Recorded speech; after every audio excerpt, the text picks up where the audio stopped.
What is going on? It's been a minute. We had a holiday break. We had some craziness going on, and we got to get to it real quick. But let me get Hammer and Selena in here, and then we're going to talk about it once I can figure out how to get this dang graphic away. Gets me every single time. What's going on? Hi. There we go. Crew's all here. The crew is here. It's been a wild couple days. It's been a wild week. First off, hope you all had a great Thanksgiving. Yeah. I had family in town, which is always crazy. Lila's first birthday, day before Thanksgiving. And then Thanksgiving, the family was here through about Saturday. And it's one of those things where you love the family, come on, show up, support, and then appreciate y'all. Get back to get Go away. Go away. Yep. And then we're getting ready to see them here in a couple weeks for Christmas, which we bought our plane tickets yesterday. This flight situation, good grief. What do y'all think? So one kid doesn't count, right?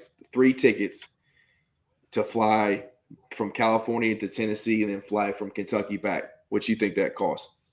It's more expensive to fly from Kentucky to California than it is from California to East Coast. Yeah. Well, 20. What do you? Those 3 tickets. 27. It's close. 1,500. How much? 1,500. Oh my God! I wish. It's probably about 22, 23 because I'm about to make the Huntsville to Vegas flight in a couple weeks, and that's going to run me about 1,600. So that's for 2 people. Just you and wifey? What's that? I said and that's just you and wifey. That's right. Yeah. So it was 3. We're sitting at about $3K right now, and I was like, golly, thank goodness for credit cards. Boy, oh boy. Oh man, and some of that was our fault. Where y'all buy y'all tickets at? Because that's wild. It was. Well, I mean, some of it is our fault because we were trying to make it as convenient as possible. We're not. We could have been at the airport at like 4:30 a.m. It'd make it a little bit cheaper, but then you got to wake the kid up and try to keep Lila on schedule while we're on the East Coast. So some of it's our fault, but yeah, good grief, it was. And it would have been even more. Thank goodness, shout out that we get to get my bags for free at least, so we don't have to pay all the craziness. Yeah. I get ice free. That's what I get free on my flight. I had to pay to pick a seat. What is that about? Yeah. We did the same. It did the same. It was great. Dumbest thing ever. That's like a resort fee at a hotel. Like that is just a money grab, man. That is the dumbest thing ever. Yeah, there was very few positives when I was out there living in Fargo. One of the positives was for some reason that's an Allegiant hub. So many flights fly in and out of Fargo, and they would fly in down to Florida. They would fly into Tennessee, and those flights are stupid cheap. They wouldn't charge you for bags for active military. So that was awesome. And if you had their Allegiant credit card, you got on the plane and got 2 free drinks, and not just like soda drinks, like little bottles of Buffalo Trace. Like drank. Yeah, it was. I don't have a problem, but like you get on a 9 a.m. flight and they offer you 2 drinks, you're like, yeah, sure. Why not? Vacation has started. Hey, you can't drink all day if you don't start early. So that's right. And the little tiny little shooter. So you get one, save one for later. It's just like a little consolation prize for have to sit on a plane for a couple hours. But let's get into it. We want. Oh damn! What's the chat say? I'm gonna put his pull. I'd be driving. I buy spirits. So I can smoke. Jesus, Richie. Yeah, that's seems like a thing. Oh dang! I didn't update this background here, man. Let's get this going. All right, let's why don't we talk football? Crit football been wild. So we'll start there. Selena, we talked about it since the off season. We did. we felt like this was Stoops last season. We didn't feel like if he was going to be right off to the sunset, be done coaching with the loudness of BBN wanting him gone, or if he was just going to suck so bad he was going to get fired. Ebbs and flows of feelings of BBN this season, but at the end of the day, 2 blowouts by Vandy and then Louisville, and Mitch Barnhart actually pulls the trigger. And I think the crazy piece of it was Mitch Barnhart, Champion Blue, whoever you want to say, forced the thing. They made it. I was like, I think he was forced to pull the trigger, but That potentially, but at the end of the day, it was determined. We're gonna settle an agreement, mutually part ways, as it was labeled. Push that buyout over a couple years. Yeah. I think the fan base thought, and it was even on this KSR special that went out, that UK Athletics, Mitch Barnhart were caught flat-footing, was the quote of like, they don't know what's going on. We don't really know what the hire is going to be. Will Stein had been rumored. Heartline had been rumored. Muschamp had been rumored. Right? Mullins was rumored. I'm sorry, Mullins, not Muschamp. Mullins was rumored. I was like, Muschamp for real? Yeah, no, Mullins. But then within 48 hours, we got plane tracking. Always got to do that. That's how we got our start. So had to fire up the plane tracking.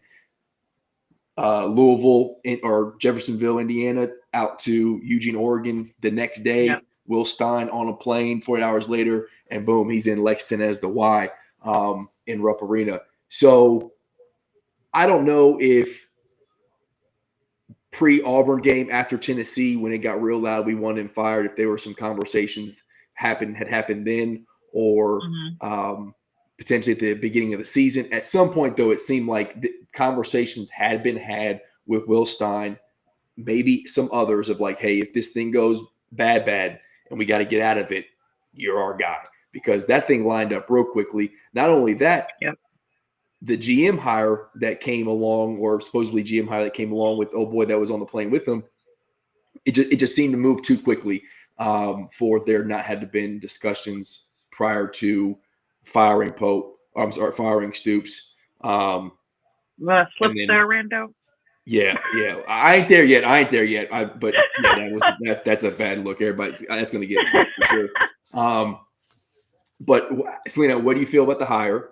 And then also, we got news today that Sloan is going to be called in to either be QB coach or co-offensive coordinator if Burke comes from UTSA, like is also expected. So these last couple hires, how do we feel about that and the state of Kentucky football for next season and the foreseeable future? I'm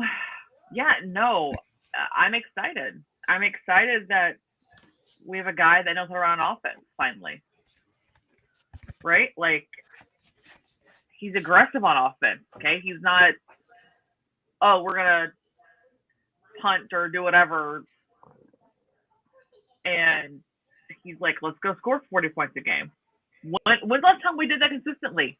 I don't remember. It's been a really long time. Bear Bryant, probably. Never.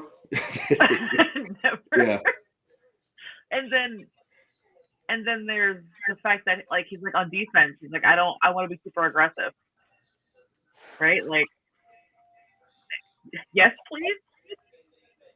Yeah, I mean, I really enjoyed the press conference. Everything that he said, I liked. Even him talking in third person about himself, I was okay with that. Everybody wants to play, or everybody wants to work Will Stein. Everybody wants to come to Kentucky. I think there's definite reason to be excited. He's had the top offense in college football for the last 3 years as OC. Is that correct? We talked about this on a space the day after he got hired, but when Bo Nix left Auburn to go to Oregon, I mean, Bo Nix was a failed quarterback, right? He had flashes at Auburn, but he was not good. And next thing he goes to Oregon, and he's balling out. And he's been great in the NFL. Now, some of that you can credit to his head coach, Peyton, but he wasn't a first-round draft pick prior to going to Oregon, he gets coached up by Will Stein in that offense, Mhm. and he flashes and he's consistent. And they're perennial college football playoff contenders with him as the OC. So I'm excited. We had some folks return. The National Signing Day happened. We got some dudes coming in. Wide receivers, I think, are gonna start trickling in. It looks like Washington LD is going to be sticking around as our wide receivers coach. So we're going to, keep some of the good coaching staff here in Lexington. So I think there's big reasons to be excited for what he's going to be able to do. Probably not right off the jump. I think we'll surprise some folks with the talent he gets in, but within, the first 3 years, I do think this football team's going to be buzzing. Yeah, no, I agree. I did find it really interesting that so many of the LSU fans were like laughing at us hiring Sloan. And Kentucky fans aren't feeling great about it right now either. And I don't necessarily understand that reasoning. One, we don't know how it's going to shake out yet. Stein gave a lot of credit to Lanning in his time at Oregon in the initial press conference, right? And he said, in not so many words of I want to build that Oregon structure. That's where I came from. It was successful. I want to do that thing, right? And part of that was having co-offensive coordinators, one as the play caller, one down there on the field as, with the QB coach and whatnot. So who knows what Sloan is going to do. I would expect we have that co-offensive coordinator look to us next season. And even if Sloan's here to be the QB guy, focused to be the QB guy, what he did with Jaden Daniels at LSU, Heisman year, I'll 100% take that all day. And then if I'll find you can kind of tell me what you think about it, but I'll try to find the tweet. Brandon, I agree. If Duke's not going to be 41-0, he's the way the coach. Absolutely. But what do you think about Sloan, either as OC or QB coach, co-offense coordinator, whatever? Me? Yeah, you. Oh, I'm with it because I feel like I feel like Brian Kelly had more of a hand in running things this year as far as offense goes. Because last year they were second in offense as far as everything, whatever, yeah, right? So in his first season as LSU's offensive coordinator, this is pulled directly from LSU Sportsnet. I just reposted it.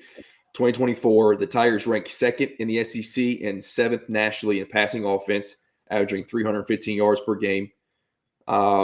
As the unit, the Tiger offense with first-time starter Nussmeier at quarterback ranked fifth in the league and number 25 nationally with 431.5 points per game. So he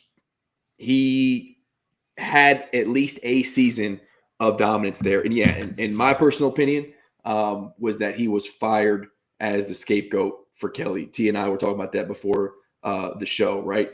You had a bunch of money wrapped up in Kelly. You can't sit there and, dump him right away. Let's fire him. I think Kelly picked up more of the offensive play calling. It didn't get any better. So it's not like, you can really put that all on Sloan. And it's not like if we had hired this dude who got fired from LSU with Stoops, and you're like, man, what do we – I could see us getting upset there, but you got Stein, who you're sitting there telling is one of the great offensive minds in college football, with this dude as the quarterback whisperer on top of bringing in this guy from UTSA, Burks, who you go look at his offensive numbers. Right, yeah, we're bringing him in too, right? It will allegedly. So well, didn't the coach have a thing today like really saying that he was moving forward with the talk of that guy is gone? Yeah, and UTSA put out a thing saying they're expecting him to be gone, looking for an OC. So I think he's pretty much gone. Stein did say that a lot of these moves are probably going to come later. Be patient, and I understand that. I wouldn't expect anything less, especially with him going back to Oregon to help him get through the college football playoff. So that makes sense. And we're already through National Signing Day, early signing day. We're not going to open them back up till February. So we know who the coach is. And I think the players he's going to be tracking, especially the ones at Oregon that will come to Kentucky, which I do think is going to be a thing. They're going to know, right? There's conversations going to be had behind the scenes. But as Tennessee fans, obviously you guys wanted Mark Stoops to be extended based off of his record against Tennessee during his time there. How do y'all feel about the hire? Brayden. And, I don't know if you pay attention to Sloan's offense back in 24, early this year. Even if he is by himself, how do you feel about his ability to work with Stein and actually get Kentucky to be like relevant in the SEC? Let's just start there. Let's just be relevant in the SEC. Hammer, what you think? Well, I think I understand the excitement because when you look at how prolific Oregon's offense has been the past, especially couple years, and a lot of people may not realize that Oregon had a lot of injuries this year on the offensive side of the ball, and Stein adapted his play calling to the personnel that he had. So, and I remember the Iowa game specifically, it didn't look like the same offense that we had seen earlier in the season, but that's because of adjustments that he made based on the personnel he had available. So I think he's a great mind. And even at UTSA, I mean, he made Frank Harris out to be Frank the Tank, kind of a household name. So I think Stein, I think it's a really good hire. And I know the numbers at LSU with Jaden Daniels are shiny, but how much of that was Jaden Daniels just God-given talent and ability working in a system versus the coaching aspect. And I'm not trying to down you on the hire, but the thing is, we've seen him as an offensive coordinator be fired. And I agree with you to some extent. They couldn't fire Kelly. Somebody had to go. But they started that year preseason ranked number 9, and they lost 3 of their first 8 games because they didn't have any defense.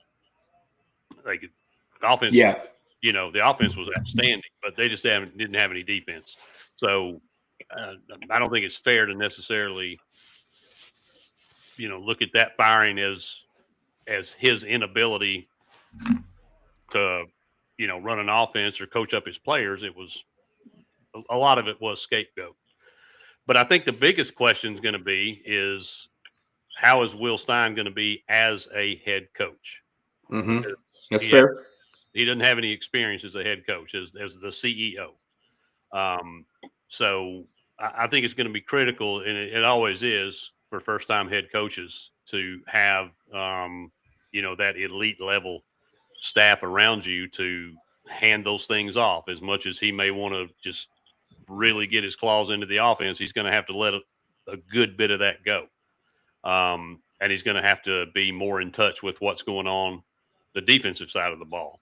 So I think that's probably the biggest question I would have as far as what was available for Kentucky to go get. I thought it was great. I know a lot of people probably would have preferred Sumrall, if everybody had their druthers, but I think it was close. I think there's a lot of people who wanted Sumrall because of, his like he's been there, done it before. Everywhere he's gone as a head coach, he's won, right? And right. You listen to him talk, like that is a true like leader of men, man. That's a guy that you will fight it, you'll get in a all out brawl with, and be happy to take your licks after doing it, right? So, but I do think there were some folks who were tired of the defensive minded head coach. Now, Summerall has had great offenses where he's been, like he's had good hires. But I think there were some folks who were tired with that. That if you get a defensive head coach, there's always the risk of even if you do get a good OC, he gets poached. You got to start over again. You just never know what you get. And we saw that with Liam Cohen, right? We got some excitement with Liam Cohen, and then he leaves and he comes back and he's not great the second time, and then he leaves again. So I do think it was close in the Will Stein hire. I think it was a slam dunk. I do, and 100% that you're correct that he hasn't done it before. How is he going to be as a head coach? And, my pipe dream is you look at his kind of like the tree that how it's branched off. And he's come from Dan Lanning, who has done a great job at Oregon as a first-time head coach when he got hired from there, who came from Kirby Smart, who was a first-time head coach when he went from Alabama to Georgia, who came from Nick Saban, right? So,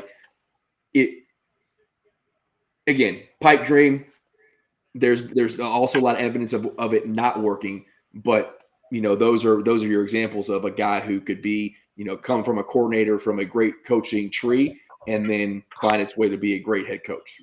Yeah, and he does have a little bit of experience in the coaching ranks in the SEC, although it was I can't remember. I want to say quality control assistant or recruiting assistant, something at Texas for a couple of years. So yes, he's not completely foreign to coaching and the nuances of being on a sideline in the SEC. But Randall, I've got to ask you this question because I think this is going to be critical to his ability to make an immediate impact. You guys just gave Stoops a whole lot of money to not come to work. And you floated a good 20 plus million into the men's basketball program. How much money is Kentucky going to have to go out and get transfer portal kids? We just came out of the early signing period, which the majority, I think, probably have been landed.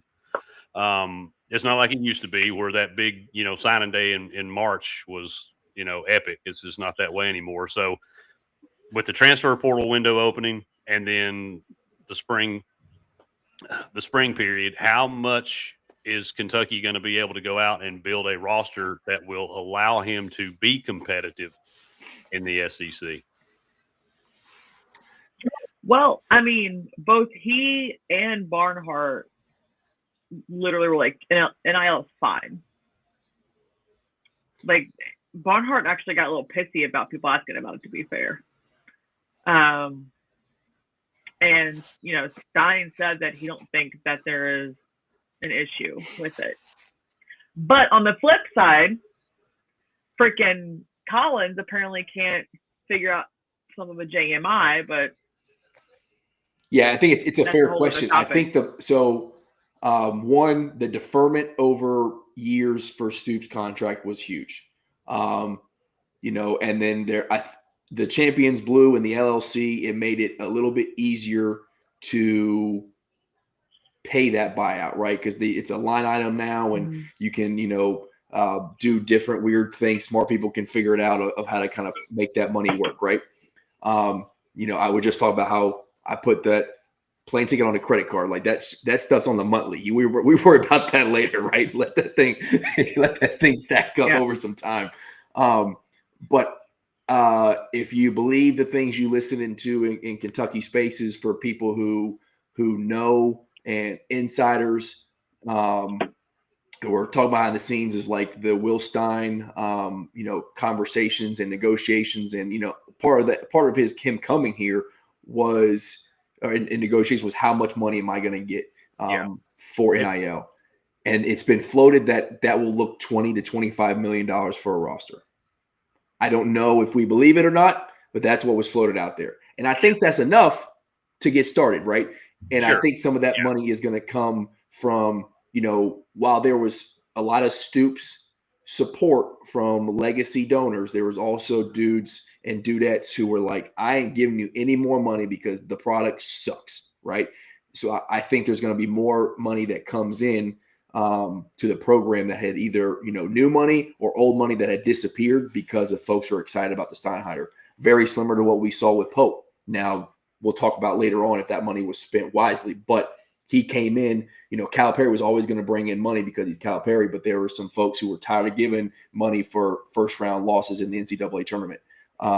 When Pope came in here, there was now belief that, we can actually win something, and there was some new money that came in. Now, JMI negotiating these contracts for NIL and, the Collins deal getting hung up because of verbiage and what are we giving up? What do we, time will tell if that's the right move. But I think the money's there. Now, can we figure out how to pay dudes and make everybody happy? I think that's a separate question. Well, I think that's where Biondi comes in, because he's a bit general manager of football now, right? So that's going to be his job, is to manage all of that. Yep. Yeah, very good point, Selena. And then apparently we're stealing Louisville's head recruiting or director of recruiting or whatever. Apparently that's the rumor. Oh, I missed that. I missed all that. You didn't see that? No, I missed it. Oh yeah. Supposedly Louisville's director of recruiting is coming to UK to go under Will Stein for football. I need to get on that. The football with Vince Morrow was literally on TL earlier, yelling at the clouds about recruiting Ohio and whatever. You know what he does. Yeah. But I think Vince told me why, because that came out that they might be stealing him. Yeah. Vince Morrow going to Louisville doesn't help anything, but it frustrates me to watch, read this dude's tweets and him be damn near illiterate and then look like a slob in every picture with his jacked up finger pointing at somebody and know that he's making more money than I've ever seen in my life. It's how is this possible? The dude can barely read and he's making more money than me that I'll ever see forever and ever. Amen. It's upsetting to me, but I digress. T. He's very quiet. I'm assuming your silence is parlayed with your fear of Kentucky football and how maybe the tide has changed. Hashtag new era, and it's Stein time, and you know that Heupel is in big trouble. Big trouble. I don't know enough about Will Stein. Let's say it's a good hire. I think Forrest actually brought up a good point, and I'm kind of with him. Just see that you got some competent play calling. I think in a competently run program, what you need to find first, because ultimately this is both football and it's football in the SEC. You're not going to win unless you have dudes. So y'all were kind of talking about it via NIL. I'll call it recruiting, call it whatever you want. Right now, y'all got the number 58 recruiting class. So I understand he came in short time and y'all need to kind of make some big splashes in February. But I with all the excitement and all that, until you get some dudes right now, to me, the focus would just be is our program being run well? And then if it is, then 2-3 years down the line, then you can start bringing in some dudes. But no disrespect to Stein or any of the people, but there's a coaching regime change is not striking fear in me until Kentucky starts getting dudes. Just that's And you got to get have found the stream. Hey, he was in your last stream too. I thought it was Hefe Brom is fun. He was on the space I was on. Listen, dude, y'all should have told. I'm telling you, y'all should have told Morrow and Brom, let us score. Let us get within 2 scores, maybe even cover. Stoops would have been our coach. Y'all beating our tail by 41 points is the reason why he's gone. All right. So the reason, your Louisville quarterback coming back home to Kentucky to be our head coach, you can blame your guy. And y'all might have won the battle, but the war has been won by Kentucky. That Stoops is no longer the coach. But Hammer, you're getting ready to say something. My bad. No, I was just going to say that he's got to get linemen on both sides of the ball, and he has absolutely got to hang on to Cutter Boley. I think you can build around the trenches and a solid quarterback. You can get those pieces, but man, to be competitive in this league, and T and I will both attest to it. You can't hang with the big dogs in this league without having dudes on that line of scrimmage. 100%. Curious to see who his O-line coach is going to be. I think we figured Wolford was going to be gone. Wolford is known to be a great recruiter. Question his ability to actually coach line, but he can recruit well. The problem is you look at what the Oregon offense is, big dudes who can also move, and that's not what Wolford kind of is known to attract, right? It's not the O-line, it's not the run game that he kind of plans for. He's going to LSU. Goodbye. Yeah, he's going to LSU, and back even back to his South Carolina days, it's just not. Didn't seem like it was going to be a fit, and I don't think anybody's upset that Wolford's gone. Now, hammer to the Cutter Boley thing, but I think Cutter stays. Stein has said great things about Cutter, that he wants to be the quarterback, but I think Kentucky fans have to be prepared for if one of these dudes from Oregon, because they got a spread of 4 and 5 star quarterbacks, right? Yeah. If one of them comes to Lexington and Cutter decides to dip, we can't do the Kentucky thing and be like, oh no, the savior, the Lexington kid is gone. We had to trust that, hey, this is Stein's guy. And if we can get another 4-star, 5-star guy who knows his system, we got to trust that. Now, do I hope Stein makes Cutter like the true 4-star gym that we thought he was going to be? And all of a sudden we got, Cutter, Jaden Daniels, Boley. I would love that, because nothing would make me happier than be like the next Tim Couch, first round draft pick, Cutter Boley at QB for Kentucky with the Kentucky born bred fan as his head coach. Mm-hmm. We saw flashes from Cutter Boley, and I think he can be special. But again, Oregon's got some crazy talent on that team. So if something hits the transfer portal, and we get it's not Cutter Boley taking QB1 snaps next year, we gotta be okay with it, right? So that's my one thing about the my thoughts on Cutter is maybe, but I'm not necessarily going to be upset if he's not, which is a kind of a change from my thoughts early in the season when I was like, hey, you ask Cutter Boley who you want his head coach to be, and you go get that dude. Now that we actually got Stein and you see all the smoke behind who could potentially come here with them, it's exciting, right? And at minimum, competition is great, right? You bring someone in and you say, hey, Cutter, you want a starting job? Beat this dude.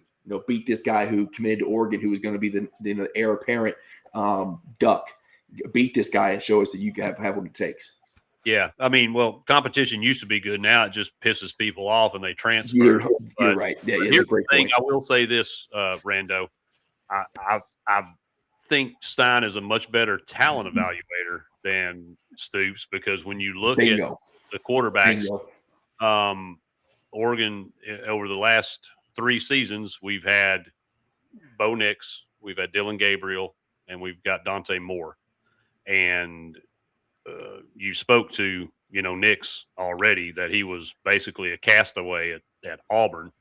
He couldn't get out of town fast enough for those people. And he turns into a first-round draft pick and had a phenomenal senior year.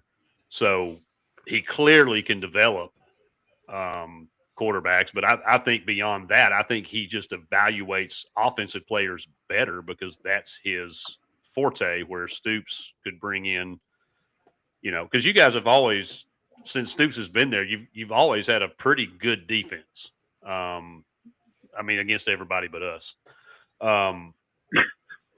So yeah, I think from that regard, you're in good hands, and I think it'll be refreshing too that even if, and I don't want to throw a prediction or anything like that out there, but say you guys go 6-6 or 7-5 next year with that schedule, but you do it scoring 30 plus points a game.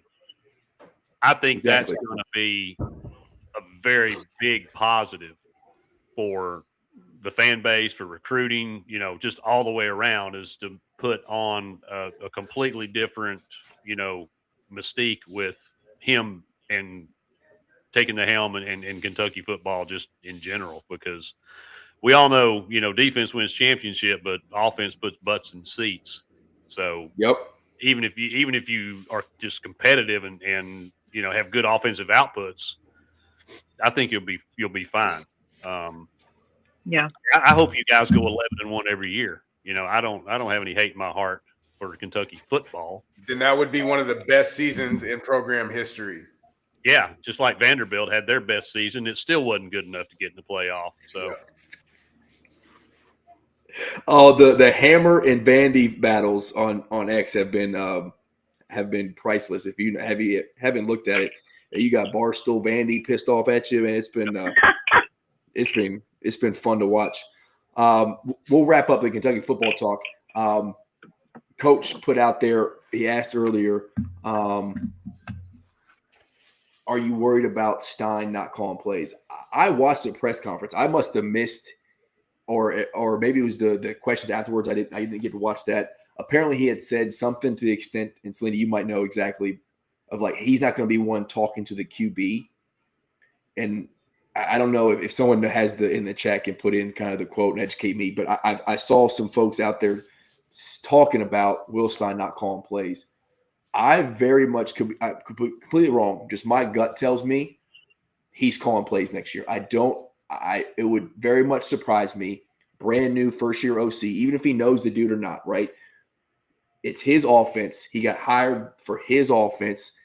If I want to win games early on, it's going to be on me, right? I'm the dude who's calling plays to see if I can handle it. You know, I know there's a lot going on. The head coach has to deal with game management, and you can't get yourself tunnel vision by just focusing, what you did as an OC and calling plays. But it would very much surprise me if he's not the one calling plays, and if it was something of like, hey, I'm not going to be one talking to the QB.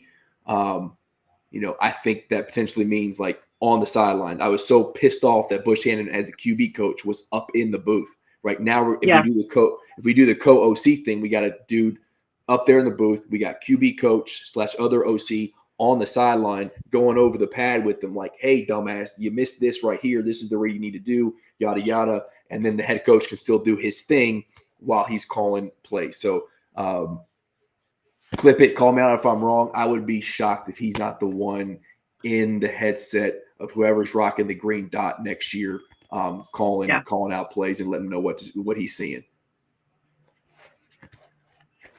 So that is my thought on that. All right, let's transition to Tennessee football. We have not talked since the Vandy game. I don't want to dig into some scar tissue, but it has happened. You guys in the season at 4-4 in the SEC, is that correct? Something like that. Yeah, 4-4 in the SEC, which I will say, I think Tennessee fans, and I think maybe you can agree, unacceptable. Well, I won't say unacceptable, disappointing certainly. Okay. When you go from how we played Georgia through how we played against Peabody, which we only played one half, so you really can't say how we played in that game because we only showed up for the first half of it. But and Chainsaw fan here made a comment. What if we go 8-4 like Tennessee? Well, that'd be a great season, especially if you have your starting quarterback come in April, don't go through spring ball, and have to learn the offense in about a 15-minute period at a Starbucks on Cumberland Avenue, because that's what happened. Yeah. So it was disappointing. It was frustrating to see us put ourselves in positions to lose. Bama, they beat us. Vandy, they whipped us. We pissed the Georgia game away.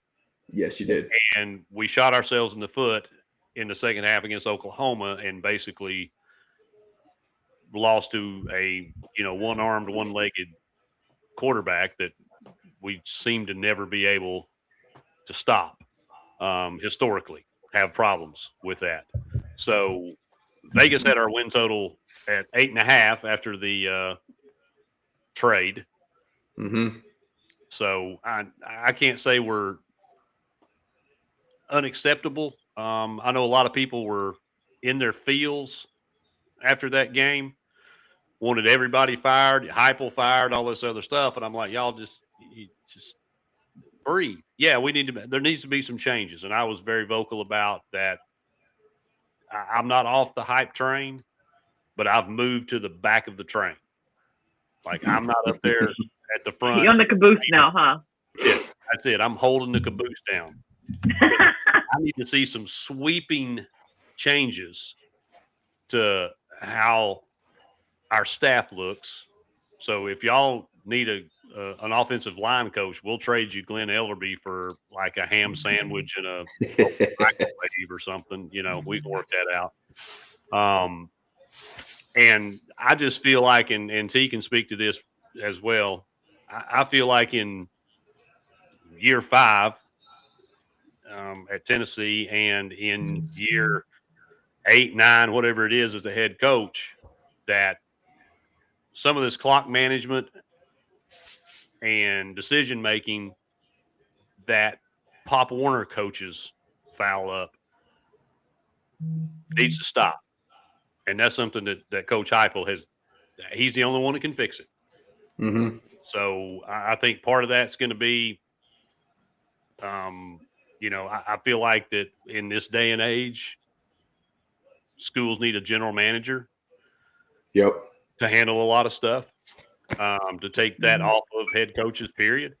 And I feel like we need to find our clone of our offensive coordinator that left us, because Joey Halsey's not it. And whatever's working with Heupel and Halsey is not working. Talk about Arkansas's new head coach, Golish. Yes.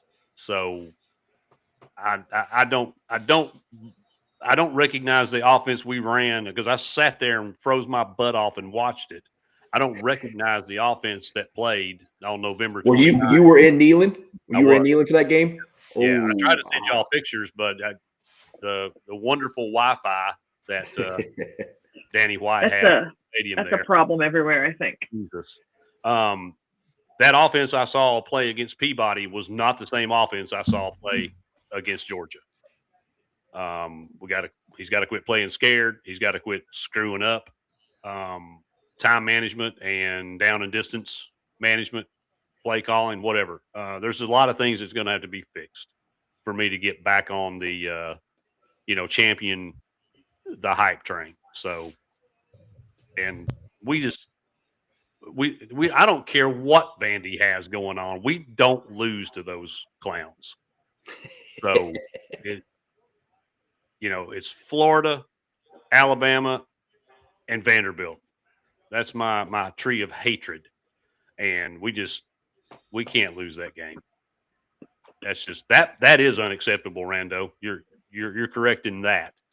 But well, especially in y'all's ballpark, right? Yeah, that place is supposed to be that place is supposed to be like, the great equalizer, right? Even if you were playing against a better team, which I don't think you were, the scoreboard says different, but that they're coming to your house. They should not be able to rock you like that. Yeah. I wish we could have last year's defense with this year's offense. Like, if we can ever get that level on both sides of the ball the same season, mm-hmm. then it would definitely be we'd be talking CFP year in, year out. But we can seem to figure one out, and we can't figure the other one out. So hopefully that changes, and I think that's one of my biggest needs is we got to change what's going on the defensive side of the ball. I love Rodney Garner. DC change forever. Everybody else, fire their asses. They got to go. All of them. Well, we got a resident Tennessee defensive guy on the show. How do we fix the defense, T?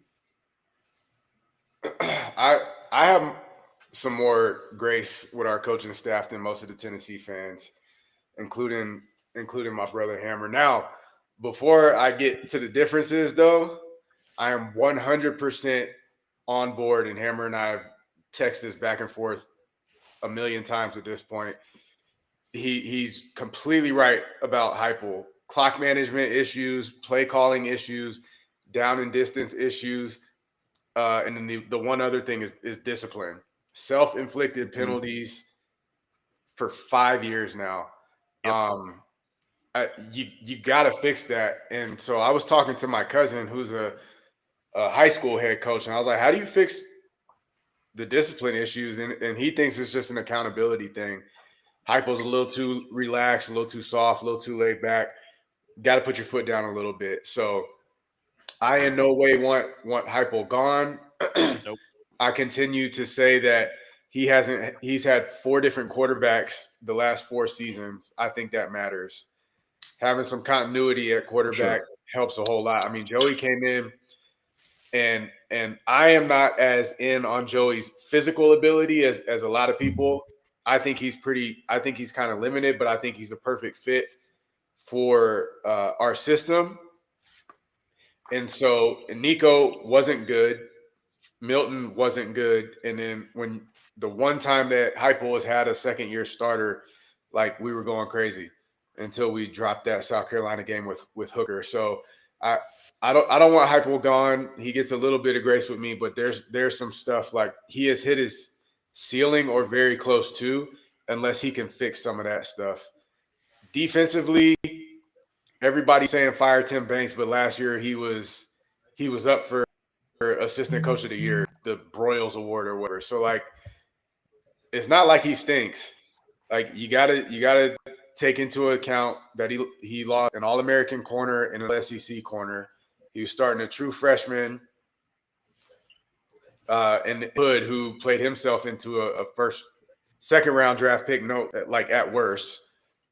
Ton of injuries up front. So, and we led the country in missed tackles. So, to me, if you're a defensive coordinator, your job is to put people in the position to make the play. Missed tackles let you know they were in that position.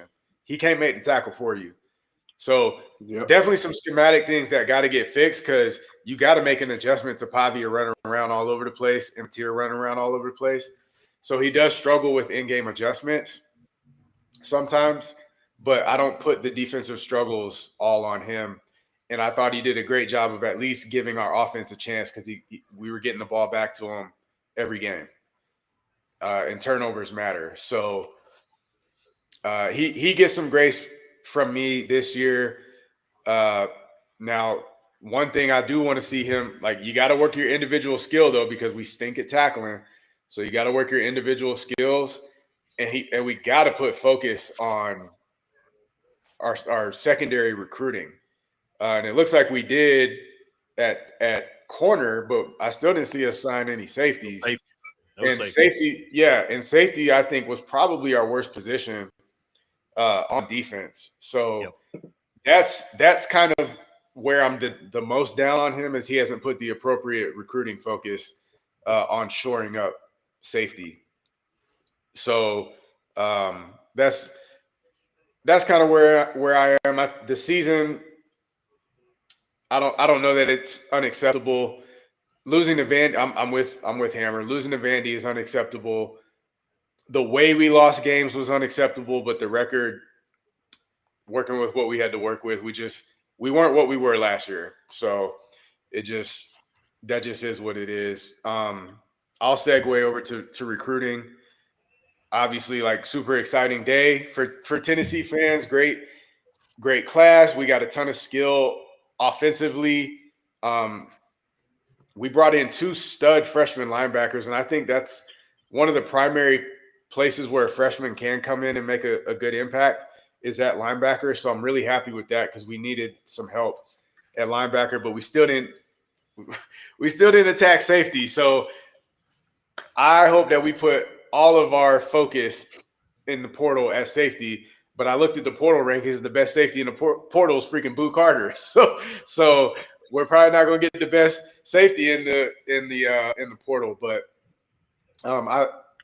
what I like about the recruiting class is that shows me that even with a down year, football players who are going to the next level out of high school are not in the program. And obviously the Adidas money helps, right? That helped class big time. We were able to get more people more money. And I think we finally got all of our scholarships back again too. So that's another thing to Heupel. He's been working with less scholarships than everybody else. So Adidas money helps, but I don't think a kid is going to, even with some more bucks, going to go to a place where he thinks he's just about to. generally speaking. But I think there's still we got to shore up safety. That's just such a weak spot for us. So that's what I want to see in the portal. But I love what our offensive potential is going to be next year, pending who is going to be the quarterback. Yeah, we're losing a lot off the offensive line as well. Sanders is a true freshman at right tackle. I think is the only guy that we get to keep off the starting rotation anyway. The center for him, I thought he was just like a sophomore. Oh man, that's Yeah, right. He's red shirt sophomore. Yeah. Okay. So my bad. Yeah, but we lose Hurd, we lose Wendell Moe, and crap. Who's our right guard? Hurd will be a tough one to the guy with like the Russian last name or the Umarov. That guy. Yeah. Hurd will be a tough one to replace. We did get another 5-star lineman, and if he can be anything like Sanders, that'll be good. But yeah, offensive line will be a concern. And I guess we're back to Bishop and Lewis will be our two running backs, which they're formidable. I don't think they're dynamic, but they're what you need from an SEC running back room, I think. Yeah. They're not going to be Dylan Sampson, but they're solid. Yeah. A little bit of thunder and lightning there because Lewis is a bigger back, and we saw the workload that Bishop took on. So I feel like we're good there. Receivers, we need one to replace Brazel, but other than that, man. And Rodarius Jackson is supposed to be that guy. He was hurt or got hurt early in the season and, just didn't work his way back into because the other three guys were just lighting it up. So, but overall, I mean, disappointing, yes, but I mean, if you want to look at it from what the expectation was realistically, it was 8.5 wins. We won 8 games. Our win total was 4.5. We exceeded expectations. That's right. You did. And still fired our coach. That's right. Shout out. Kentucky's on the up and up. That's right. That's right. That is right. I like our receiving room because replacing, Staley, man, put him on the Bolivia watch. Mike Matthews, I'm going to continue to say we need to just use him the way we use Cordero Patterson, but very similar in that he's not a super refined receiver, but he's great with the ball in his hand. And so give him little short stuff like we used to do with Cordero, and then just let him make the rest happen. Rodarius Jackson and not Trey Smith. What's the other guy who was hurt a lot? Yeah. It was something Smith though, right? Well, so there were 2 other receivers who were supposed to get a lot of playing time this year. Rodarius Jackson and the other guy, but injuries held him back, so we played with 3 guys. But don't forget that we also got the number 1 receiver in the country, Tristan Keys, maybe number 2 receiver in the country coming in. Say what? Travis Smith. There we go. Yeah, Travis Smith. I couldn't pull his name for nothing. I had to look it up. Yeah, so I still like how our receiving room is going to look. And then obviously tight end receptions are going to be way better with Ethan Davis over Kitzelman. So offensively, I like where we'll be. Defensively, obviously, we'll see. I'm not trying to say Tim Banks is blameless because, like I said, he struggled with adjustments, but we just got to get some guys out there also, kind of like I said with Kentucky. And he had not put a focus on getting guys in the secondary. So, but I'm excited to see what Redmond will be next year as a true sophomore who played an entire season. He might be ready to be a lockdown dude as a true sophomore just because of what he went through. Yeah. So ton of potential there, but obviously, you know how I am about the preseason stuff. So we'll see how it plays out. But I like what we did, and the potential is definitely there. Pending quarterback, of course. Yeah. So, I mean, before we get off recruiting, real quick, there's people watching, Tennessee fans. What do y'all do with old boy who apparently had his IG account hacked and he's being forced to Tennessee, even though he wants to go to Ohio State, Brian Hartline leave? Wrap that up in like a few minutes of what in the world is going on, because it's like it looked like he was full in. Hey, I'm flipping. I'm coming to Tennessee. He's excited about it. All the fan base is excited. And then there was this like flood of information on social media about like him being like forced to go to Tennessee, which kind of like and T said this earlier to us before we got on the show, is like kind of hampered a pretty good signing day. Like it just kind of put a bad cloud over it. So how do you think that all turns out, and ultimately do you think you have this dynamic athlete on the field for y'all next year? No. So quickly, I'll say probably not. Well, we'll have a dynamic athlete, but it's not him. Yeah, it's not him. It's what's that other receiver that we got from right there in Knoxville? I'm mad that I'm blanking, but he's a hometown dude and he's super fast too. So we'll have a dynamic guy. It doesn't seem to me that Legend Bay will be there, but I'm very curious what the origin of that story was. Like, I've seen so many different reports and all that. You can't really tell what to believe. So if like Heupel has to be aware of it by now. So if I'm him, I'm gonna sit down and have a kneecap to kneecap discussion. Where are you at? And you know, if the young man keeps it real with me, then you know I'm not gonna pour my NIL or my efforts into him. And honestly, you should help him get back to trying to get to. That's the right move and the right look, I think, for the coaching staff. The last thing you want to do is force a young man to play for you or stay with your program who doesn't want to be there. We've seen how that worked out with Boo Carter.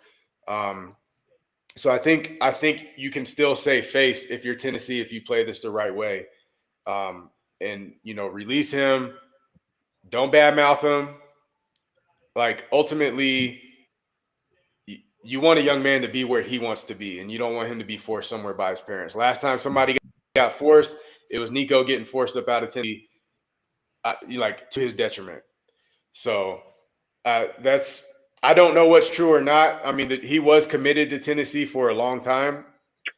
So I think he likes Tennessee, but if Ohio State is where you want to be, I hope he can go there. But I personally think that Hartline leaving has something to do with this.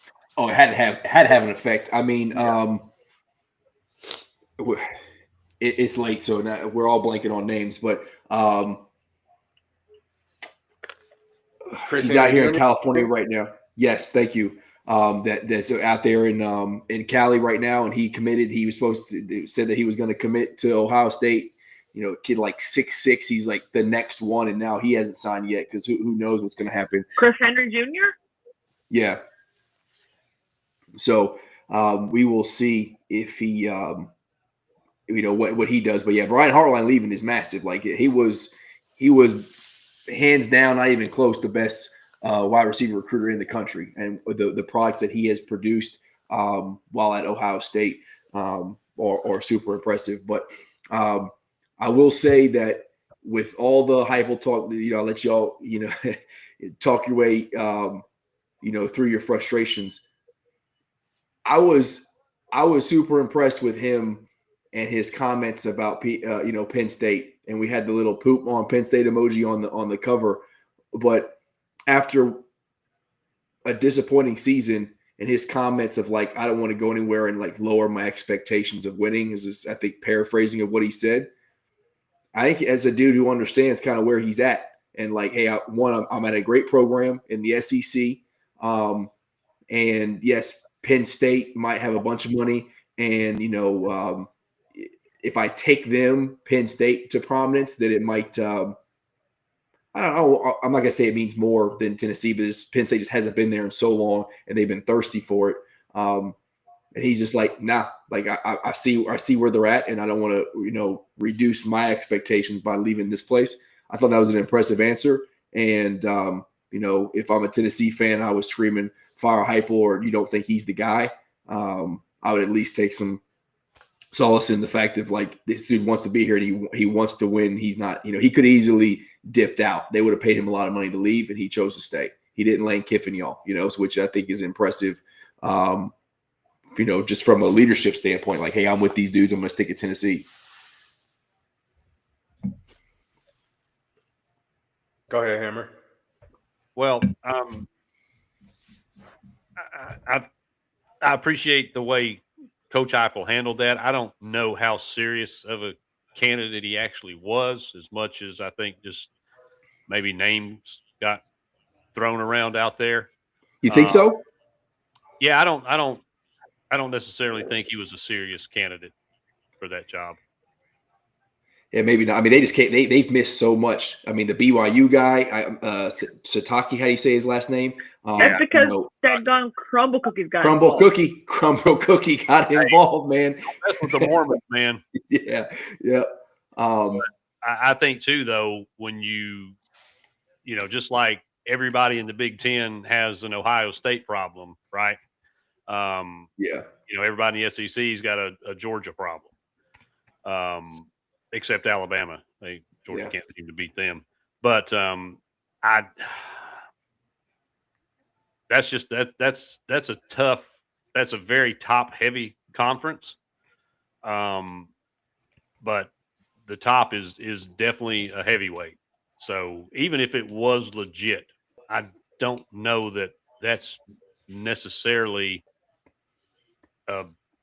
on paper, it's probably a better job. I don't know in reality if it's a better job because of the expectation that, like, they legitimately believe that they should go undefeated in the Big Ten every year.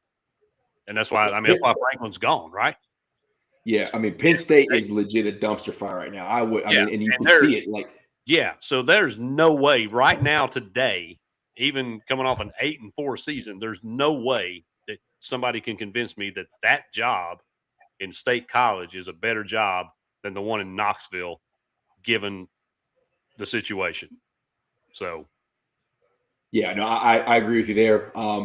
But I think I don't know what's Heupel's contract. Do you all know off the top of your head what he's making per year? Isn't it somewhere around $9 million because he just got an extension? Okay, so it'd probably be pretty equivalent. His extension didn't have a pay bump. It got him another year, and it got him more hours, like on the private plane. But I think I'm assuming it's for like recruiting flights and stuff to go places. I would think Heupel's got unlimited miles. I would think he should. Yeah, PSU. I would say probably you're paying a coach $8.5 to $9 to $10 million a year probably to come take that job at this point. Yes, it's $9 million a year, and the extension runs through the end of the 2028 season. He's tied for the 10th highest paid coach in college football. Yeah, the extension does not include a salary raise, but adds perks like increased private plane access. That's hilarious. Yeah. But yeah, Penn State's absolute dumpster fire. They missed on so many coaches. Who knows who's going to be their coach? They might have to recycle Brian Kelly at this point.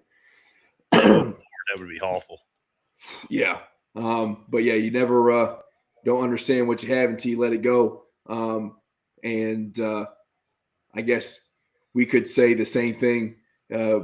People could poke us in the chest as Kentucky fans because we have a never had done it before head coach, but we had seen that product for 13 years. And there will be time to recognize what Stoops did for Kentucky football. But right now it's focused on Stein time and being excited for Stoops being gone and for a new guy to be in here and do what he can do with this football program.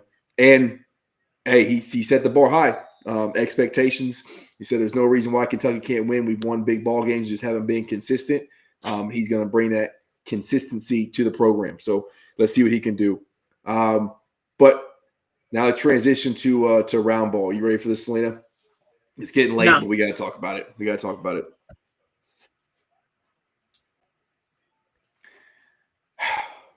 One, I'm sticking to my thoughts. We are 8 games into the season. All right. 75% of the games still to be had with the SEC going to be very difficult. And there's going to be a lot of quad 1 wins for us to get to and win.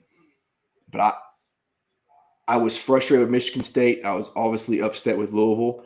I have not been so upset over a regular season loss like I was against North Carolina. Like probably the LSU loss where Dillingham hits what we thought was game winner and then we just collapse on defense. I was pretty upset about that one. But this one where I watched this team go 10 minutes without scoring and you find a way to 0 for 13 in that 10 minutes, you go 2 for 13, you win that ball game. And then you still got a chance to win it. Like that should have been a 15-point plus win against a top-ranked North Carolina team where we did a pretty good job not shutting Caleb Wilson down, but like we pretty much kept him in check most of the game. And we find a way to lose that game in what felt like it had to happen in Rupp Arena.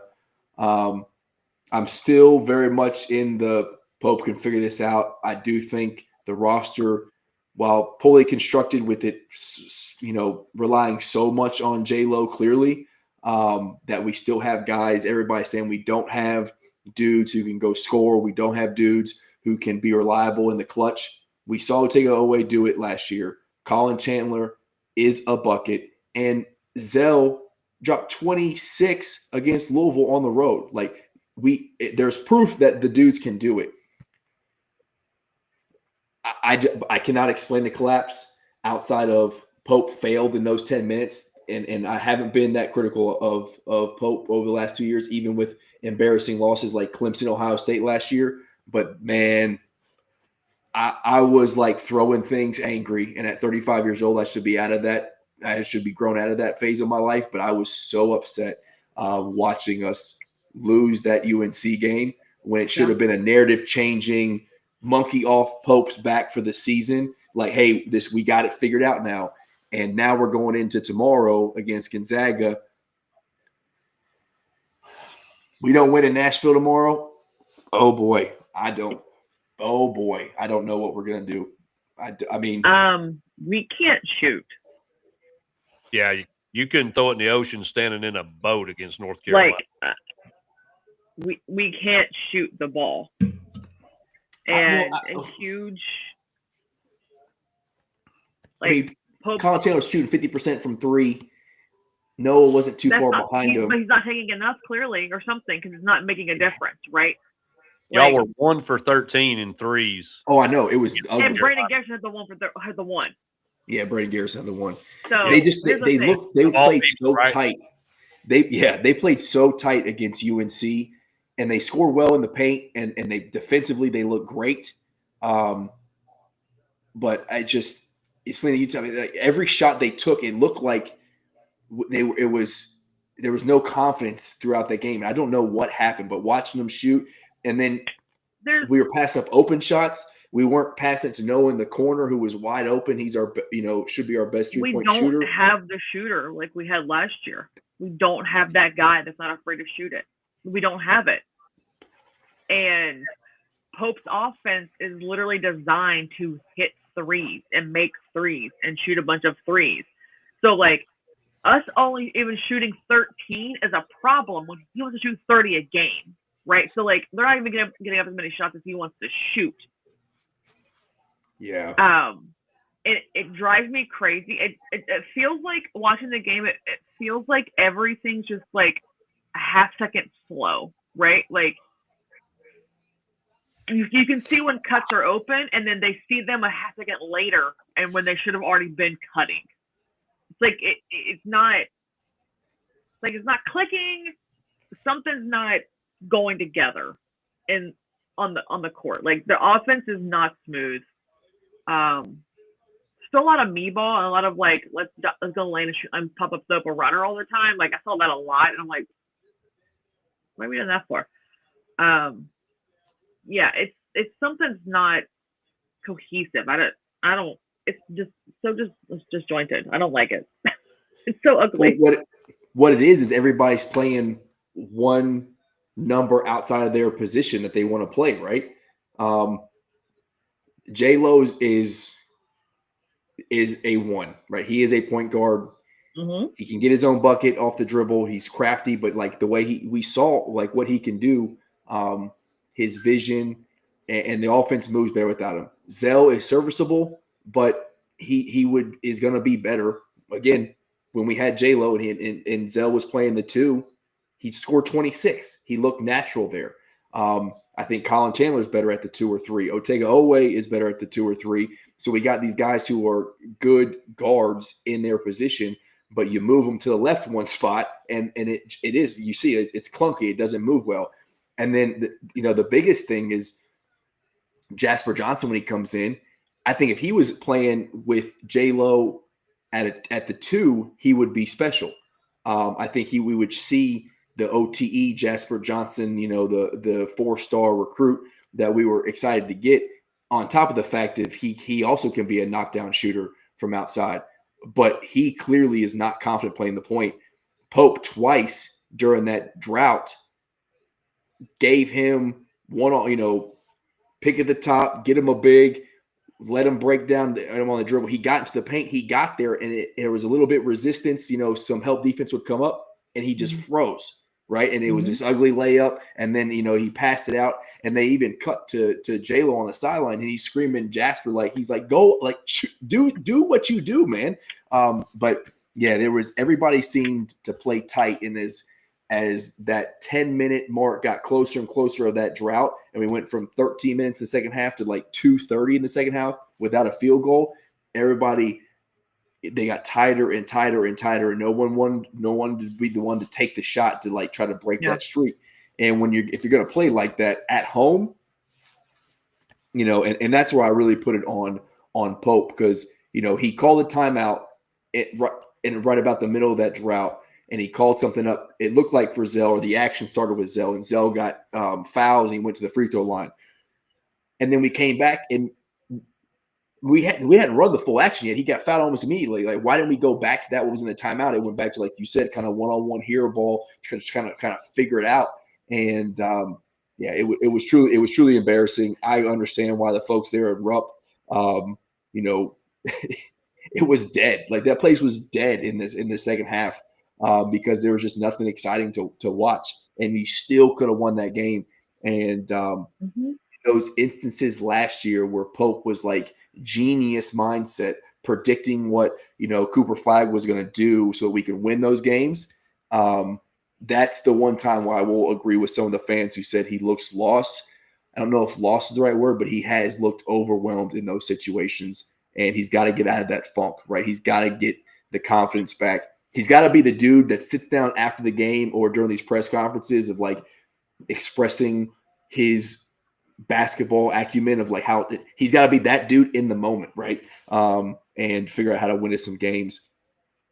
We got to win tomorrow. I believe we will win. I truly do. I think this is, while not a great matchup, one that we can win. Even with is EK still there? Yes.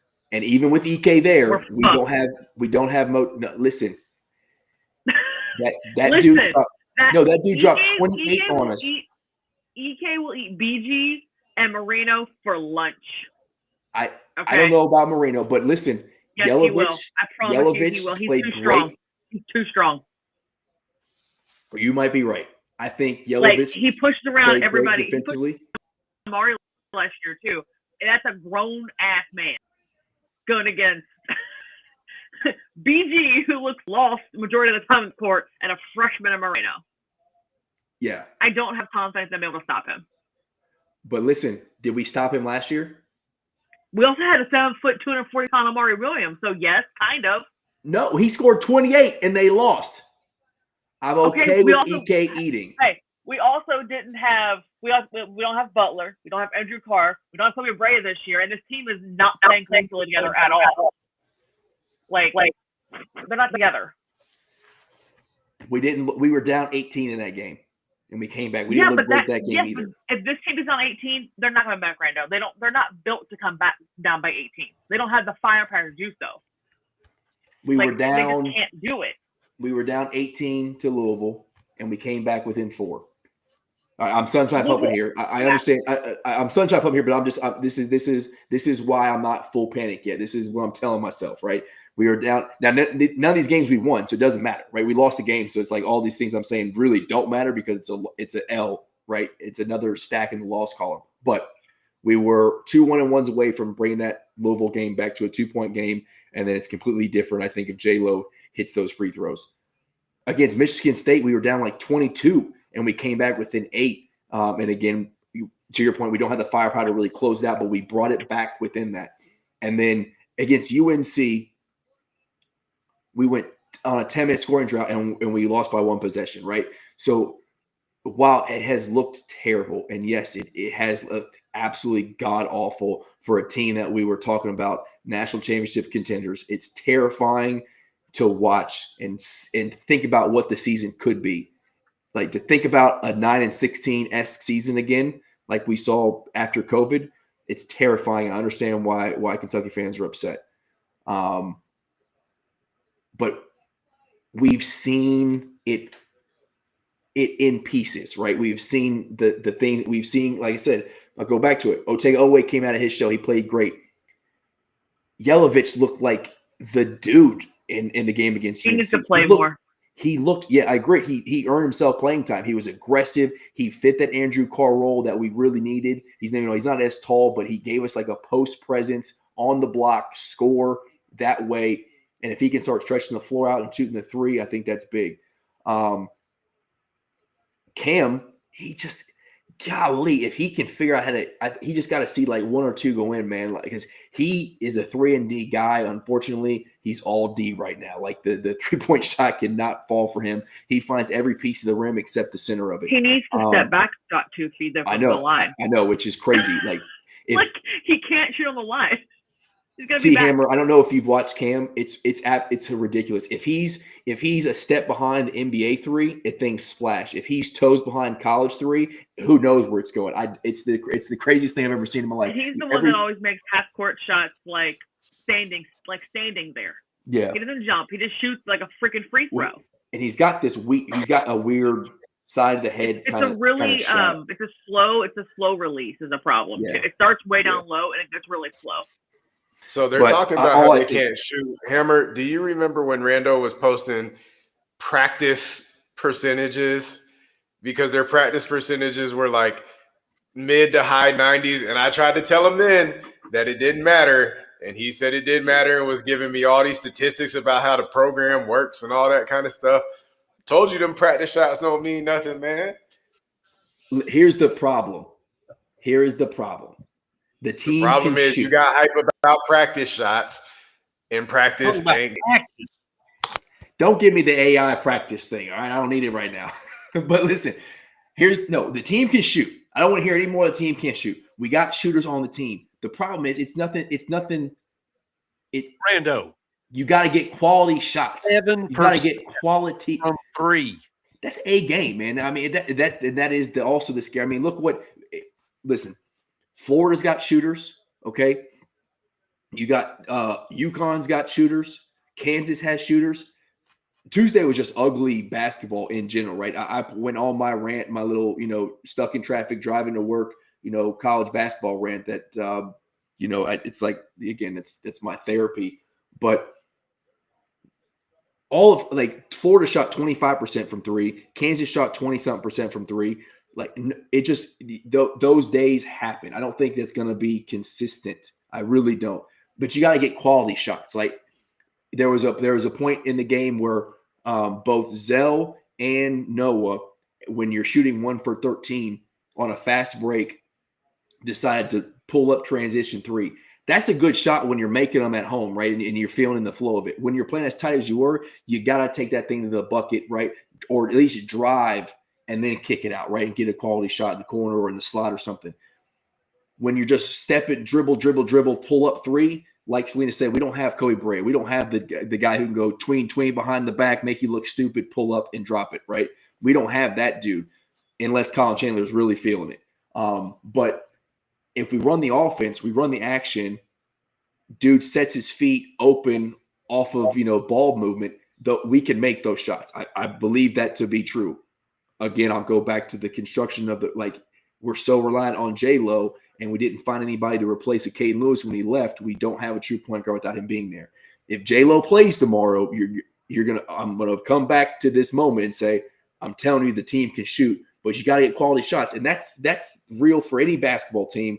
Whether you got dudes, shooting in the NBA, chucking up threes, like you got to get quality shots. And right now, we're not getting quality shots, and that's I think what we saw against North Carolina. You're 183rd in the nation in 3-point percentage. Well, a 9% game is going to do that to you. I mean, we're 7. It's like we're skewed. Like the stats are skewed right now, and like the way left, not good, right? But Greensboro has a better shooting percentage than Kentucky does right now. Bro, the San Marcos YMCA League's got a better 3-point shooting percentage. Stonehill has a better 3-point. Who the hell is Stonehill? I mean, come on. Another note completely. JQ is full. 5-on-5 full contact now? I just don't know I don't think Pope pulls the trigger on having him out there tomorrow. I wish they would. I'm not saying tomorrow. I'm just saying he is very close to being back on the thing, and I wonder how that'll change everything. Hey, BB, I know you're still in the chat. I told you so. We had a bet that Jaden or JQ was going to come back beginning of the season, or I said middle December was my prediction. So, told you so. Just kidding, dude. But I would love to see JQ. I don't care about conditioning. I obviously don't want to re-injure the ACL. I don't care if you got 10 minutes out of him of just ugly basketball, just him in there. I just want to see him on the court. Yeah, I think that would just spark the team of having him up there, like one nasty block, just be out there like defensively. I would,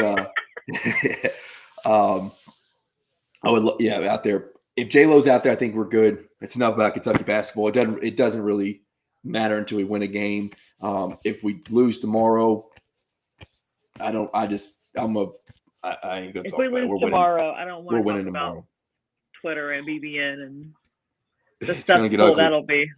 It's gonna get super, super, super ugly. All right, but let's close out with deal, Braden will buy me. I'm not cheap though. All right, let's close out with Tennessee basketball. Ups and downs since the last time we talked. Beat Houston, looked great. ACC, SEC challenge. Can only score 61. Don't look so great, especially to close out the game. What are your thoughts on your team? Seems like Nate Mintz still has some growing to do. Flash is definitely a talent, but has some growing to do. And outside of Gillespie, I don't know you guys have a true bucket getter. Maybe I'm wrong. You guys did more analysis on your squad, but what do you think about Tennessee going from best team currently in the SEC to we don't really know what we got yet? Where do you feel in between the lines there? Well, the Houston win was huge. Yes. And then to kind of follow that up with a little bit of a letdown against Kansas. I wasn't so upset about that just because I think coming off that big emotional win and a little bit of revenge spot there. And let's face it, Kansas is still Kansas. Bill Self still Bill Self. So, but the Syracuse game, that one's kind of got me scratching my head. And you mentioned the Mint. Well, he was 2 for 10 in that game. He had 7 turnovers. So the pressure definitely got to him, and that, of course, led to, some other guys not being able to play well. And surprisingly, Jalen Carey was the star of the game. He had 22 points. But they just looked out of sync all night. And T can probably speak to it as well or better than I can. It just didn't look like the offense flowed. It didn't look like they were in sync. They got caught in some switches in transition and gave up what really were some easy baskets and even had a shot at the end of the game to at least tie it and just couldn't do it. So and the schedule doesn't get any easier. We beat Illinois up there last year. But man, it's not going to be an easy stretch going into league play for sure. So whatever ailed us in that Syracuse game, we need to figure out, because we've got Illinois and Louisville on deck. Fortunately, they're both not there. So I'm with you, Rando. I'm not hitting the panic button by any means, but there are definitely some things that we need to fix and rather quickly. T, what you think? I think I think we discussed this before the season even started. Our perimeter scoring, I think we had a lot of hopes and dreams laid on Amit, and I think maybe he can still get there.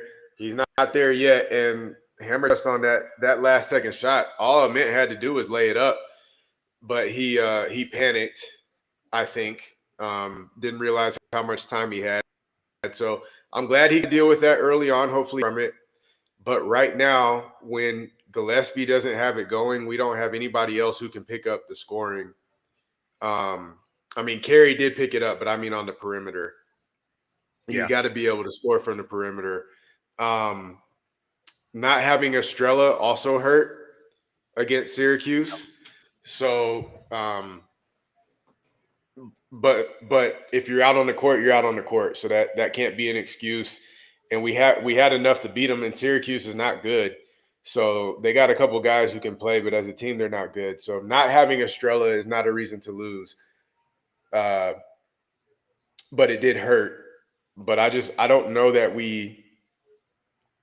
we're constructed in a way where if Gillespie and or Amit don't have it going, I don't know that anybody else can pick that up from the perimeter, and that's going to be a problem, I think, throughout the season. So hopefully Amit can figure it out, but I don't know what we got on the perimeter. So they might have to find a way to make it happen defensively. But that's the thing is and we saw that, we turned UNC over so many times, and we score off those turnovers, but we couldn't score off stops. And the same thing happened. Syracuse put up 61 points. Y'all lost 61-60. 62-60, but yeah. 62. Yeah. Okay. So you're getting stops, but if you get a stop and then can't score, it doesn't really matter, right? It just You want to be great defensively, but you got to be able to turn a stop into a bucket. You do, but you are in position to get a win, as you guys were with UNC, right? You said there are going to be days where shots just aren't falling, but at least give yourself a chance to win and a chance to be in the game. Yeah, that's the best I can ask for, because we're not an uber offensively talented team, in my opinion. Yeah, and the things that concern me with Amit, because obviously we're looking to this kid to be a scorer, right? And really Gillespie and T and I talked about this, and I said a couple of weeks ago, I said right now Gillespie's more of a bucket than Amit is, because he got pushed around in that game against Syracuse. He's not physical enough. Mm-hmm. And I don't know if it's just he's not capable, he's not assertive enough, but physically he could not get to where he wanted to go because Syracuse bullied him. And if Syracuse can bully him, what are SEC guards and forwards going to be? They're going to put him on the bench. Yeah. He won't play him. They're going to run him off the floor because he's not going to be effective. And he's just not – I don't think he's being assertive enough. I think that's more the issue than his ability to take the contact or anything. I think it's more that. Because if you got the ability, you got to have to want to, right? And we've seen that a lot in Kentucky, unfortunately, with even Otega early on of hey, I've seen you get to the hole and take contact and one and flex on a dude. Yeah, we ain't seeing it right now. It's we're playing conservative to not get ourselves in injury or whatever. Just we're not seeing the same thing. So but he is light in the ass. So he does have to be able to figure out how to be assertive and use his length and his his skill set, explosiveness, those sort of things to his advantage. Yeah, well, I mean, J.J. Starley guarded Ament the majority of the game.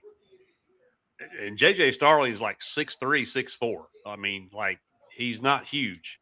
And, like, Ament he just didn't try to take him on or even kind of shoot over him. Like, he just did not assert himself at all. And there's some big guards in the SEC. So, and he looks, I'm sorry, but he looks lost on defense at times too. And that's the thing that really concerns me, because this kid is athletic. He's long, but he's not. I think that's a freshman thing, though, to be fair. I feel like a lot of freshmen do that for the most part. I agree with you, Selena, but the thing that concerns me is Rick Barnes he demands defense. And I think the only thing that's keeping that kid on the floor right now is his potential. But at some point, potential has to develop into producing. So, man, I don't know. I'm a little, I won't say out on him, but I'm definitely concerned about him, because we're not getting the performance that the hype came with. So, yeah, I'm with you. I was texting our show friend of the show, McCurdy. I was like, I know he's a top 7 pick or whatever. I was like, he needs to come back another year. Yeah, like he won't a little weight. Yeah, but I don't know. He could use and to your credit, Rando, you talked about he was and what could cause him, and so far it seemed like it is. He is not able to get to his spots right now the way he probably was in high school, and that's where I've been hoping that Gillespie could kind of help him out. But Gillespie is either like shooting threes or getting to the rack. Amid I don't know, like Kawhi-esque, even though it seems like he likes working closer to the baseline. But, Kawhi just takes his 1-2 dribbles, gets right there on, like, free throw line extended, and shoots, like, every time. Doesn't matter what you do, he's going to get to his spot. And right now, Amit can't figure out how to do that. And I don't know who we have to teach him how to do it, because that's not Gillespie's game. No, I don't know we have anybody. Yeah, I don't think we do. What's he playing? The 3? He playing small forward? Yeah. Yeah. Yeah. Bishop Boswell's at the 2, who is kind of the carry the torch for Tennessee culture type guy. Yeah. Like it's gone from Admiral to Triple J to Ziegler and Meshack, and now it's Boswell. But he's at the 2, Amit's at the 3. Cade Phillips started at the 4, and that's the other one. Akpara was playing soft as cotton in the game. Like, so many opportunities to dunk. He's pump faking and all this, and then he tries to lay it up, and just go yam on somebody. You're the longest and tallest, athleticest. I know that's not a word, but like, you know what I'm saying? Like, just utilize your physical tools. His mentality was just off, man. Yeah, I mean, you are 7 damn feet tall. How can you not put the ball in the basket 2 feet away? Yeah. Yeah. Sounds like us and Amari last year. It's like, you know what I would do if I was 7 foot tall? I would dunk everybody. I would be putting everybody up, at least trying to. Every time I got in the rim, I'm putting you in a body bag. I'm trying to not every single time. And these guys trying to finesse around here. Look all cute. I'm ripping that goal out of that backboard. Yes. Yeah. But it gets so frustrating, it's like, no, tear that hoop off the freaking bolts, man. Yep. I mean, still, teams still got a lot of growing to do. The same thing. The unfortunate thing for the Kentucky fan compared to the Tennessee fan is y'all at least got one, right? You've seen your team do it. Houston is a Final Four contender for sure, and on a neutral site, you got them beat. We could not get it figured out.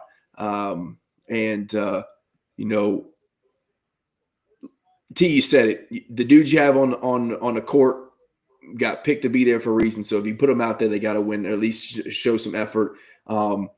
But man, if just let's get healthy. Celine, like if we can just get healthy, JQ out there, J Lo, and stay healthy and see what this team looks like with Pope's vision, with the full roster, that's what I'm going to be, full judgment.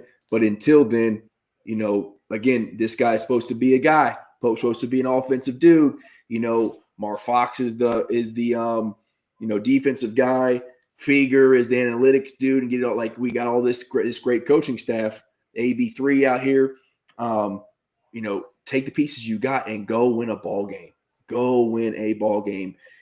BBN is going to travel to Nashville. They've bought these tickets a year in advance, so I imagine they still Blue gets in for sure. Gonzaga a long way away. Washington a long way away. So this should be basically Rupp 2.0, except we're not going to shoot 7% from three. Please God, you're right. So this should be a home game for us that we go in there, and yes, Gonzaga is going to be well coached. They're going to be physical. They look good, but you know what? We beat them once. We got the tools to do it again. Go do the damn thing. That's all I'm asking you. Do the thing and win us a game. Because at this point, you ain't getting a moral victory. It's not. If it's a 87-86 game where you score some points, but you just can't get it done. It doesn't matter. At this point, you don't have any grace. There's no more grace that's going to happen, and you just got to be able to figure it out. You win this game, I think you start getting people to turn around. Then you got Indiana and St. John's, and we can maybe get this thing, build some momentum. But right now, it's the snowball effect has occurred. It's snowing out there in Lexington right now, I think, and it's getting packed in pretty tough. But so a lot of Kentucky fans, games in Nashville, right? Mm-hmm. Where was the North Carolina game? In Rupp. Oh. But okay, I will say this. The fans that go to Nashville are different than the fans that are in Rupp. That's true. The ones that go to Nashville are the really, really, really rowdy, loud ones. Rupp sometimes sounds like a tomb. Yeah, like the old crowd, that sits down, won't stand up.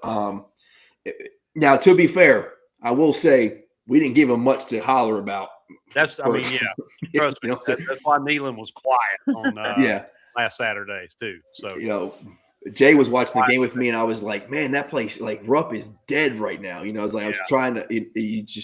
You wish you'd have somebody in there, eruption zone kind of stuff, but try to get them going. But I think everybody was just shocked as they were sitting there, like, what is going on? You sit there, miss brick, but go get a Scott. Like, all right, let's go. And there was a point where it was an 8-point game, and you thought that was insurmountable. Like, there's no way no team is going to score 8 points in a 5-minute stretch in this ball game.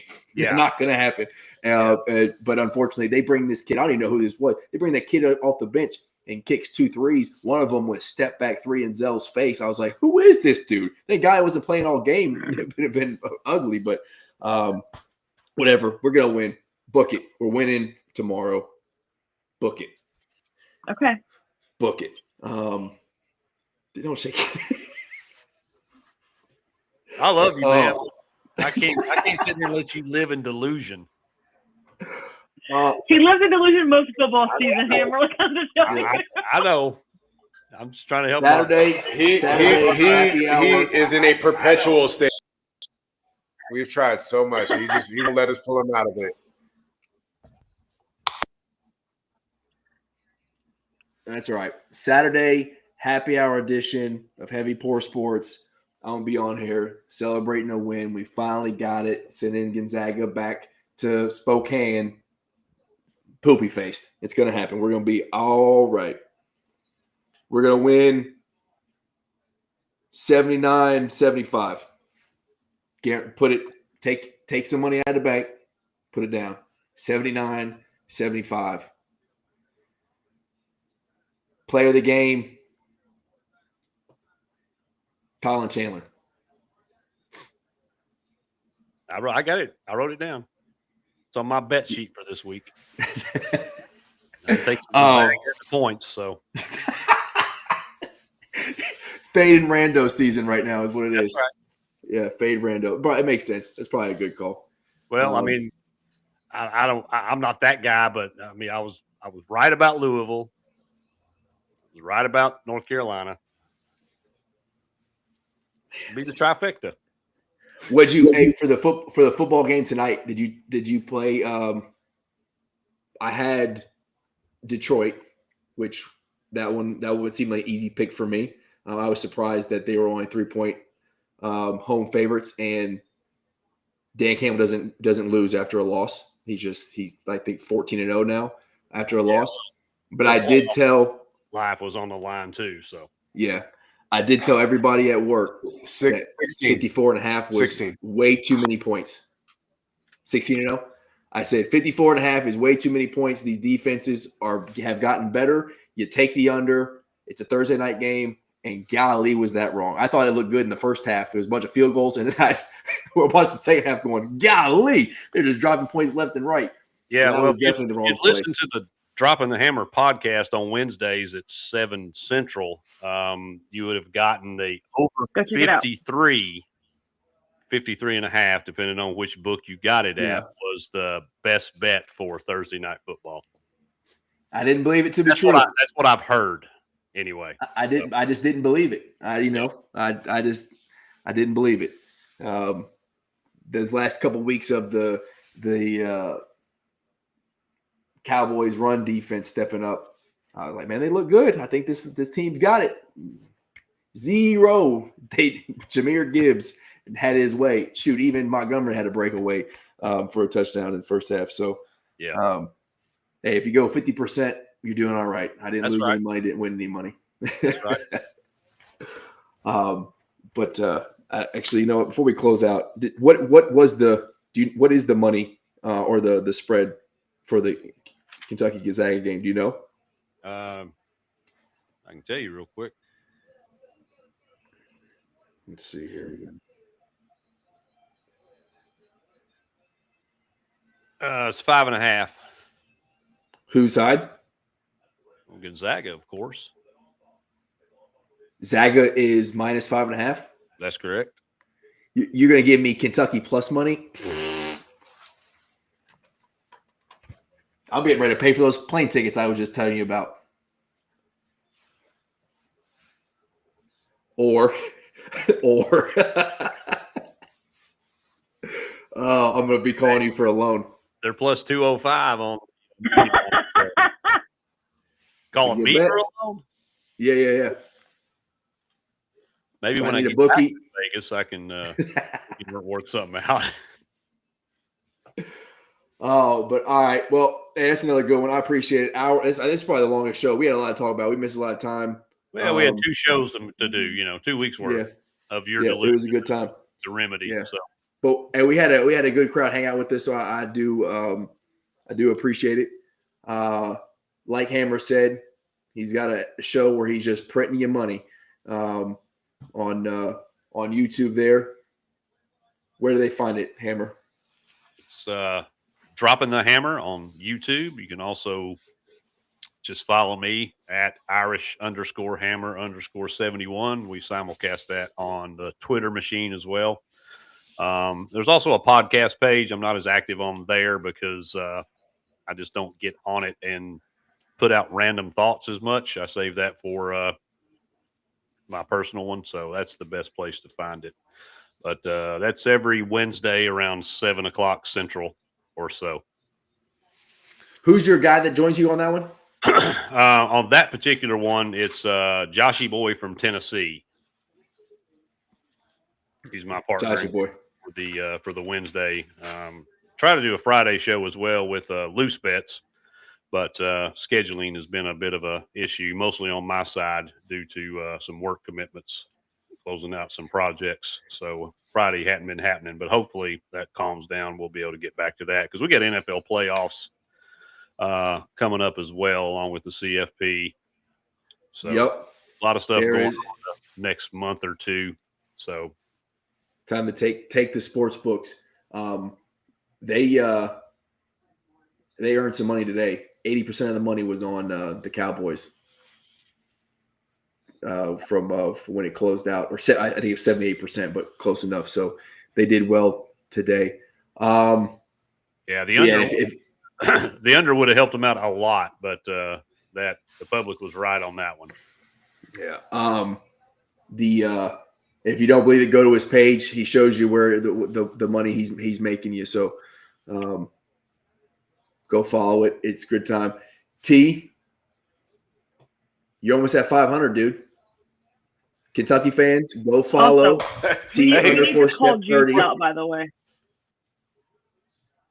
And troll his tail. Oh, what? No, I said T's almost at 500 followers on X. So Kentucky fans, go T underscore step 30. Follow him. And then just nonstop, just hammer him with BBN news and hate and all the things that you do. You already know I'm going to argue with him, too. I will argue with you. Yeah. Look. And Selena, I'm like 4 away from 2.5K. I'm telling you, I'm coming for you. You're getting nervous. You're getting nervous. You said I that. am not nervous. I gained, I think, like 35 or 40 followers in like 36 hours this week. I'm not nervous. In 36 hours? Yeah. Well, Chad, I'm gonna drop a thirst trap here soon. Kissy face, something to get my followers up. Just do some splits. That'll get it. No.